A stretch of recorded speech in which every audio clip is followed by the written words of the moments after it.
पाठ है आपका पेज नंबर 111 का प्रश्न आज कौन से नंबर का है? 3। कौन से प्रश्न से स्टार्ट करें? अब तीसरे प्रश्न में क्या बोल रहा ध्यान से समझेंगे। एक संख्या जिसके सभी गुणनखंडों का योग उस संख्या से दुगना हो उसे हम संपूर्ण संख्या कहते हैं। इन्होंने एक शब्द दिया है संपूर्ण संख्या। क्या दिया है? संपूर्ण संख्या। किन्हें कहते हैं संपूर्ण संख्या? जैसे इन्होंने उदाहरण बता रखा कि 28 है। क्या है? 28। तो 28 के गुणनखंड बताओ कौन कौन से? किससे किससे कटेगा? 2 1 से फिर 2 से फिर 4 से फिर 7 और 5 6 कटेगा 7 फिर 14 फिर 28। तो संपूर्ण संख्या क्या हो गई? देखो अभी इन्हें जोड़ो। अगर इसका जोड़ इससे डबल आया, इससे क्या आया? डबल, तो इसको हम संपूर्ण संख्या बोलेंगे। क्या बोलेंगे? संपूर्ण संख्या। आई बात समझ में? अब जोड़ो जरा। 2 और 3 कितने? 2 और 1 कितना हुआ? 3 और 4 7 7 और 4 28 और 28 56। कितना आ गया? 56। आई बात समझ में? नहीं आई? तो इन्हें हम बोलेंगे संपूर्ण संख्या। बात समझ में आ गई? तो इसमें जो 28 है वो कैसी संख्या है? संपूर्ण। समझ आए? संपूर्ण संख्या कौन सी होती है? जिसके गुणनखंडों पर को जोड़ने पर उस संख्या का दुगना मिलता है। उस संख्या का दुगना। जैसे हमने इसके सारे गुणनखंडों को जोड़ा तो आपका कितना आया? 56। और 56 किसका दुगना है? 28। इसलिए 28 आपकी एक संपूर्ण संख्या है। कैसी संख्या है? संपूर्ण संख्या। समझ आया? अब आपसे क्या पूछ रहा है? ये बोल रहा है कि 1 से 10 तक के बीच, कितने के बीच? 1 से 10 तक के बीच आपको एक संपूर्ण संख्या ज्ञात करनी है। बात समझ आई? अब 1 से 10 तक के बीच में पहली संख्या क्या आती है? 2 आती है। तो 2 का गुणनखंड बनेगा 1 और 2। हाँ या ना? 1 और 2 को जोड़ने पर कितना आता है? 3। तो क्या ये 4 आ रहा है? नहीं। इसका मतलब ये संपूर्ण संख्या नहीं है। बात समझ में? फिर अगली संख्या ले लेते हैं हम 3। 3 का गुणनखंड कितना बना? 1 से कटेगा और 3 से। 2 से कटता है? नहीं। तो इनको जोड़ने पर कितना आ रहा? 4। क्या इसका डबल आ रहा? 3 आ रहा है। 6 का डबल। तो ये भी संपूर्ण संख्या नहीं है। अब 4 के बाद 3 के बाद क्या आएगा? 4 का गुणनखंड क्या होता है? 1 और 2 और 3 होता है। 4 होगा। अब इन्हें जोड़ो। 3 4 और 2 6 और 1 7। इसका डबल आ रहा है? ये संपूर्ण संख्या नहीं है। अगर हम 5 लेते हैं, 5 का गुणनखंड कितना बनेगा? 1 और 5 कितना बनेगा? इसका डबल आ रहा है? ये संपूर्ण संख्या नहीं है। अब जरा 6 देखो। 6 आ गया? 6 क्या होगा? 6 का गुणनखंड क्या होगा? 1 फिर 2 फिर 3 फिर 6। अब इसे जोड़ो। 2 और 1 कितना हो गया? 3 इसका डबल आया नहीं आया? तो वो संपूर्ण संख्या कौन सी है? 6।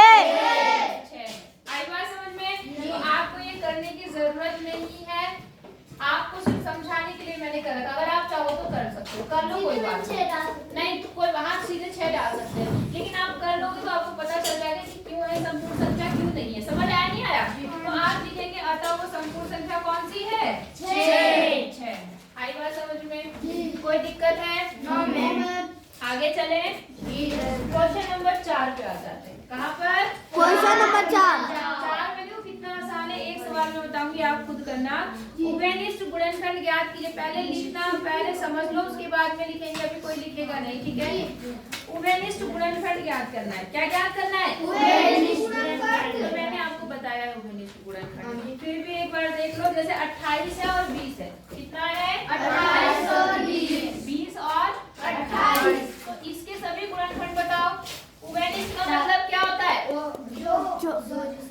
हाँ, दो जो क्या हो? दो सार जिसे हम बोलते हैं। 20 नहीं बोलेंगे, ऐसे बोलेंगे तो सब में हो। मतलब इसमें 2 संख्याएं हैं 20 और 28, इसमें दोनों में जो कॉमन हो वो होता है उभयनिष्ठ, है ना? तो यहाँ देखो 2 से कटने 20 से कटने वाला क्या होगा? 1 फिर 2 फिर 4 फिर 5 भी होगा, ठीक है? फिर 10 और 20। ठीक है, पूरा हो गया। अब ऐसे ही 28 से कटने वाले कौन कौन से होंगे? अब 28 से गुणा कर, फिर 4, फिर 8 और बताओ 4 के बाद 7, फिर 14 और 28। पक्का? ये एक के पारी में, 2 के पारी में, 3 में नहीं आएगा, 4 में आएगा, 5 में नहीं आएगा, 6 में भी नहीं आएगा, और फिर 7 में आएगा, फिर 14 में आएगा, फिर 28 में आएगा। यहाँ तक किसी को कंफ्यूजन है? पक्का? ठीक है। अब देखो जरा, अब इन दोनों का निकालते हैं उभयनिष्ठ गुणनखंड। क्या निकालते हैं? उभयनिष्ठ गुणनखंड। अब उभयनिष्ठ या सार्व का मतलब मैंने क्या बताया था? जो कहाँ पर हो? बोलो। दोनों में। यहाँ दोनों में कौन कौन? और 2 4 और कोई है? ये इसका उभयनिष्ठ गुणनखंड हो गया। समझ आया नहीं आया? ये था आपका चौथे का पहला सवाल। एक और ले लेती हूँ मैं, 3 वाला। ठीक है, 3 वाले भी है। देखो दूसरे वाले में तो 35 50 2 ही नंबर है, वो तो आप खुद कर लेंगे। जो तीसरा वाला है उसमें कितने नंबर है? 3 है। 3 वाला तो मैं चौथा वाला कर लेती हूँ। चौथा थोड़ा ज्यादा बड़ा है। क्या क्या संख्या है? संख्या बताओ। पहली क्या है? 5। दूसरी क्या है? 25। तीसरी क्या है? 25। अब इनका 5 का गुणनखंड बताओ। 1 फिर 5 15 का 15 1 फिर 5 3 और 5 और 15 खुद भी तो होगा। ठीक है, और 25 का 1 और बताओ 3 5 फिर 5 के बाद सीधे किसमें आएगा? ये 25 में ही आएगा। किसमें आएगा? 25। ऐसे समझ गए? अब हमें लिखना है उभयनिष्ठ गुणनखंड। क्या लिखना है? उभयनिष्ठ गुणनखंड। आप मुझे बताओ एक ही है जी, एक 5 1 और 5 एक ही बार लिखते हैं वो। एक जी, ही बार लिखते हाँ हैं। जी। एक तो एक है तीनों में और एक कौन है तीनों में? 5 है। तो यहाँ पर उभयनिष्ठ गुणनखंड। समझ गए? नहीं समझे? अब आप उतार लो, फिर अगला पढ़ा दूं। 4 का बी और सी अब आप खुद करेंगे। ठीक है, क्वेश्चन नंबर 5 देखो बेटा। कौन सी? 5। अब 5 की बारी आ गई, नहीं आई? अब देखो 5 में क्या बोल रहा है। 5 में बोल रहा है ऐसी 3 ऐसी संख्याएं ज्ञात कीजिए जो 25 की गुणज हो। किसकी हो? 25। लेकिन 50 की ना हो। समझ आई बात? किसकी गुणज होनी चाहिए? 25। लेकिन वो 50 की गुणज नहीं है। अब जरा पहले हम दोनों के गुणज लिखते हैं। ठीक है, पहले हम 25 का गुणज लिखते हैं और फिर हम किसकी गुणज लिखेंगे? 50। तो देखो 25 का गुणज क्या होगा? 25 का पारा पढ़ना है। तो पहला क्या बनेगा? 25 गुणज। गुणनखंड नहीं। गुणनखंड का मतलब क्या होता है? जो जिसके पहाड़े में आते हैं। और गुणज का मतलब जिसका पहाड़ा पड़ना है। इसका ध्यान रखना। तो 25 के पहाड़े में पहले 25 आएगा, फिर कितना आएगा? 50। फिर क्या आएगा? 75। फिर कितना आएगा? 100। फिर कितना आएगा? 125। 125। फिर कितना आएगा? 150। फिर 175। फिर 200। चलो बहुत है, तो जरूरत पड़ेगी तो ले लेंगे। ठीक है, अब ऐसे ही हम लिखेंगे 50 के गुणनखंड। तो 50 का क्या होगा? 50। फिर 100। फिर 150। फिर 200। फिर 250। मैम जी 50 का 25 में 50 का गुणन जा गया। क्या? 100 जी मैम। 100 200। हाँ, अब वही तो करना है हमें। इसने ये सवाल पूछा है कि आपको ऐसी 3 संख्या बतानी है। कितनी बनानी है? 3। 25 का 25 का गुणज हो 75। लेकिन 50 का ना हो। अब आप देखो 75 तक है पहाड़े में 50 आता है? सॉरी नहीं, हाँ 25 के पहाड़े में 50 आता है। 50 आता है जी। मेरी बात समझो मैं क्या कह रही हूँ। हमें ये बताना है ऐसे संख्याएं बतानी जो 25 का गुणज हो लेकिन 50 का ना हो। तो 25 का गुणज है क्या 50 का है? नहीं जी मैम। नहीं है, तो पहली संख्या क्या बन गई? 25। अच्छा, दूसरी 50, तो देखो 50 में आ रहा है जी। तो ये तो हमें नहीं नहीं है। है। यहाँ दूसरी संख्या क्या है? ये जी मैम। 75। 25 के टेबल में तो है लेकिन 50 के टेबल में नहीं है। समझ गए? फिर उसके बाद क्या होगा? 100 है होगा? जी। नहीं जी। नहीं जी। नहीं, हमारे सवाल के अनुसार नहीं होगा। कारण क्यों? क्योंकि हमें क्यों 50 में भी है। हाँ 50 में भी हमें अब क्या लेना पड़ेगा? 125। 125। तो आप लिखेंगे अतः वह संख्याएं, वह संख्याएं। कौन सी संख्याएं? वह संख्याएं, यहाँ पे मैं लिख देती हूँ, आप पूरा लिखना है यहाँ पर, जो 25 के तो गुणज है, 25 के तो गुणज है, किंतु किसके नहीं है? 50 के नहीं है। नहीं है। तो वो कौन सी संख्या है? आप लिख देना, इसको लिख के इनके आगे ये तीन संख्या है, 25, 75 और 125। सवाल समझ आया नहीं आया? बिटा दिया तो रोक रखा, कर लो। पहले समझ लो हर जगह है। क्वेश्चन नंबर 6 देखो बेटा, कौन सा? 6। देखो यहाँ पर क्या है? आशु और उसके मित्र दो संख्याएं लेकर इडली बड़ा खेल खेल रहे हैं। कितनी संख्याएं लेकर? 2 संख्या। एक संख्या छाटी, दूसरी संख्या छाटी और इडली बड़ा गेम खेल रहे हैं। पता है ना आपको इडली बड़ा गेम खेलना है? जो संख्या वो छाटते हैं वो क्या होनी चाहिए? 3 और 5 के गुण। हमेशा 3 और 5 नहीं, जो भी संख्या उन्होंने ली है उसी का गुणा जाना चाहिए। अगर वो गुणज नहीं है, मतलब जैसे ये सवाल था ना, ये वाला, ये है इडली, ये 25 का गुणज क्या है? इडली। और ये क्या होता है? बड़ा। और जो इनमें मिलता है वो इडली बड़ा होता है। याद आया?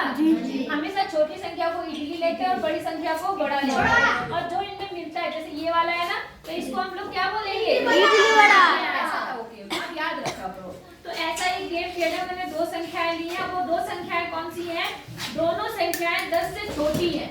कैसी है? 10 से छोटी है। अब क्या हुआ?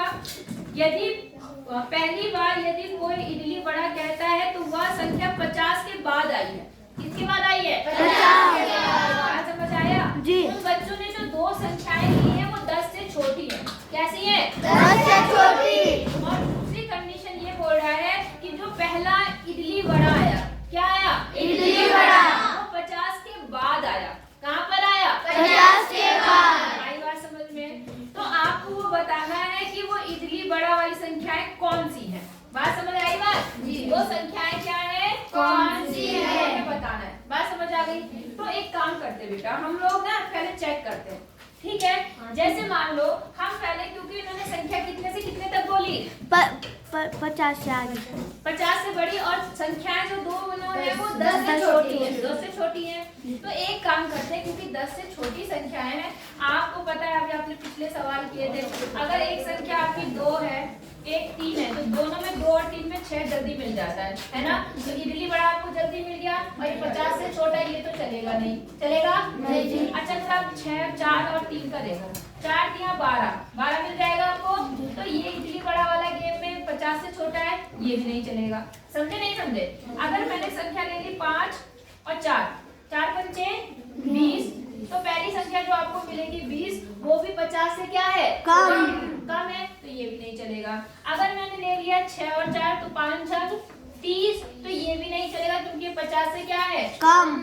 अब देखो, अगर मैंने 6 और 1 साथ ले ली, 6 6 36 6 सत्ते 42, इडली बड़ा वाली संख्या वो भी क्या है? 50 से कम। अब अगर मैंने 7 ले ली और 8 ले ली, तो 7 सत्ते 49, 7 8 56। ये 56। तो ये वाला ग्रुप हमारा सही है। बात समझ आ गई? अब करेंगे कैसे वो समझो। आप क्या करो, 7 का गुणज लिख लो। किसका लिख लो? 7। तो 7 का गुणज 7 14 7 या 21 7 चौक 28 7 पंचे 35 7 6 42 7 सत्ते 49 7 अठे 56 7 3 63 70, ऐसे चलता रहेगा। बात समझ? अब देखो जरा, ये तो हो गया। अब यहाँ पर लिखो आप 8 का 8 16 8 3 24 8 चौक 32 8 पंचे 40 8 6 48 8 7 56 8 अठे 64 8 3 72, बहुत है इतनी, कितनी बहुत है। ठीक है, अब जरा देखो, पहली संख्या ये तो है इडली, अगर 14 आएगा तो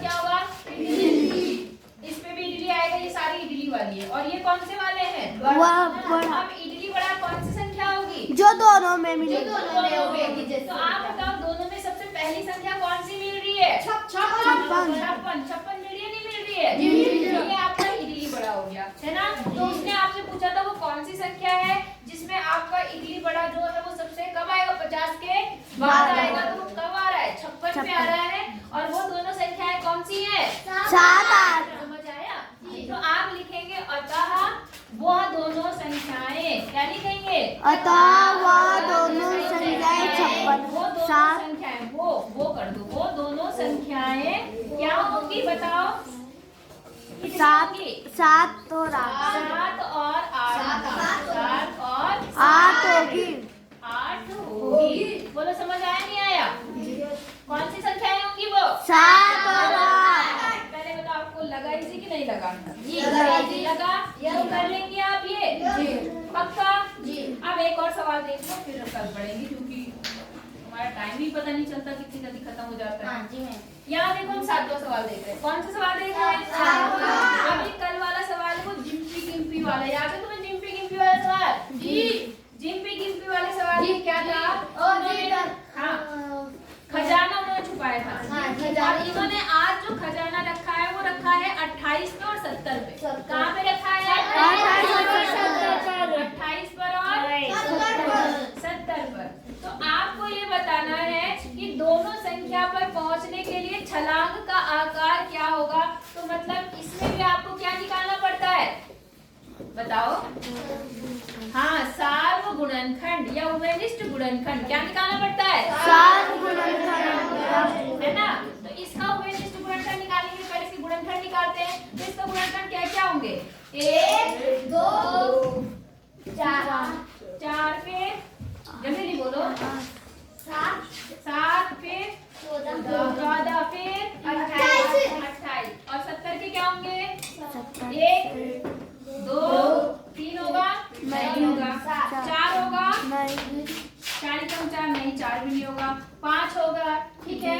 6 होगा? नहीं होगा। 7 होगा? 8 होगा? 9 होगा? 10 होगा? 11 नहीं होगा, 12 नहीं होगा, 13 भी नहीं होगा, 14 होगा। फिर कितना होगा? 15 से 15 चौका 60, 15 नहीं होगा, 16 17 18 कितना होगा? 14 दूनी 28 होगा। क्या होगा? 28 और 28 दूनी कितना होता है? फिर 35 होगा। फिर कितना होगा? और फिर कितना होगा? 70, है ना। एक मिनट, 28 में होगा नहीं होगा? 28 नहीं होगा। दोनों में कौन सा आपका जंग दोनों संख्याओं तक पहुंचेगा? मतलब आपको क्या निकालना है? सार्व गुणनखंड। तो बताओ सार्व गुणनखंड कितना आया? 1 और 2 और 7 और 14 आई बात समझ में? तो आप लिखेंगे कि उन छलांगों की जो लंबाई होगी वो क्या होगी? 1 होगी या 2 होगी या 7 या 14 हो सकती है। आई बात समझ में? आंसर कैसे लिखेंगे आप? ऐसे लिखेंगे अतः छलांगों का आकार। क्या लिखेंगे? अतः छलांगों का आकार। छलांगों का आकार ऐसे लिखना।